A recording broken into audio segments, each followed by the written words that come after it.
नमस्कार भक्तों, हमारे YouTube चैनल में आप सभी का स्वागत है।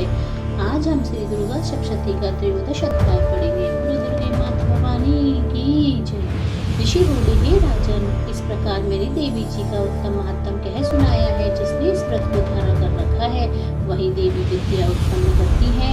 उसी भगवान विष्णु की माया ने ही हे राजन तुमको इस वैश्य को तथा और भी विवेक जनों को मोहित कर रखा है। यह पहले भी मोहित थे, आगे भी मोहित रहेंगे। इसी प्रकार दूसरे भी मोहित होंगे। इसीलिए हे राजन, तुम उसी परमेश्वरी की शरण में आओ, क्योंकि वही देवी इस प्रकार आराधित होकर मनुष्यों को भोग, स्वर्ग एवं मोक्ष आदि प्रदान किया करती है। मार्कंडेय जी ऋषि बोले, इस प्रकार ऋषि के वचन सुनकर उस राजा सुरथ के प्रशस्य व्रतों का पालन करने वाले महाभाग मेधा महर्षि जी को प्रणाम किया। वह राजा जो ममतादायक राज्य के छिन जाने पर बहुत ही खिन्न हो चुका था, तुरंत ही तप करने के लिए चला गया। हे महामुनि, वह वैश्य भी तप करने चला गया। अंबिका के दर्शन के लिए नदी के किनारे बैठकर तपस्या करने लगा। वह वैश्य देवी जी के परम उत्तम सूक्त का जप करने लगा।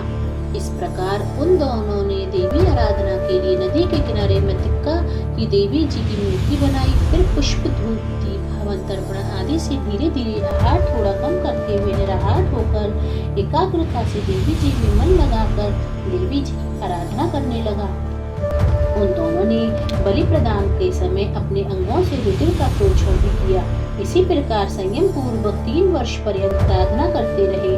तब तो जगत को धारण करने वाली देवी ने प्रत्यक्ष होकर दर्शन दिया तथा राजा से चंडिका देवी जी बोली, हे राजन और तथा कुलनंदन वैश्य, तुम दोनों जिस अभीष्ट की प्राप्ति के लिए मेरी प्रार्थना कर रहे हो वह मुझसे मांगो, मैं प्रसन्न हूँ, सब कुछ दूंगी।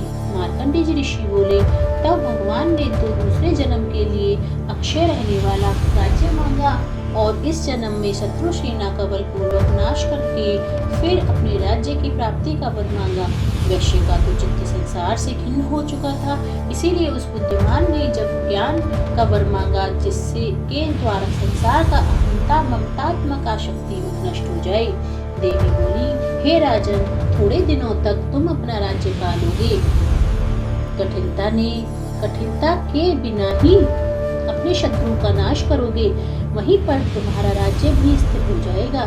फिर देहांत होने पर सूर्य देव के अंश द्वारा जन्म पाकर इस पृथ्वी पर आप शार्वणी नामक से मनु होगे। हे श्रेष्ठ वैश्य, तुमने जो हमसे वर मांगा है मैं उस वर को देती हूँ। मोक्ष प्राप्ति के लिए तुमने उस ज्ञान की प्राप्ति होगी। मार्कंडेय जी ऋषि बोले, इस प्रकार देवी जी ने उन्हें अभिलाषित वर दिए।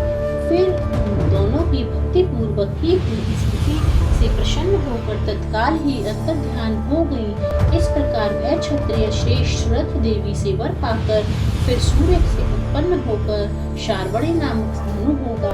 बोलो दुर्गे माता भवानी की जय।